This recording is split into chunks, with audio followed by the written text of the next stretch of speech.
Դատարանը արձանագրում է, որ նշված քանակի, նշված ծավալի անձանց հարցաքննություն իրականացնելը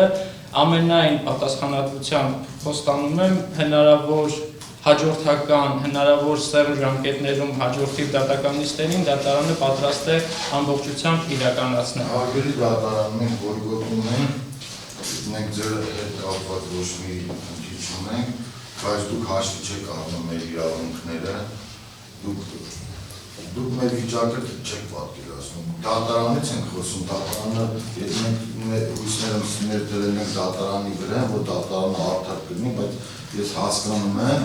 ոնց որ դատարանը մեր հանդեպ արդար չի, որովհետև այն դատարանում 2 տարի, այն դատարանում 6 ամիս, ես դատարանում 2 տարի, նա 2 տարի, դատարանը արդեն մեր նկատմամբ արդար չի վարվում։ Բաժանորդագրվեք Իրավաբան նեթի սոցիալական հարթակներին հետագա նորություններին տեղեկանալու համար։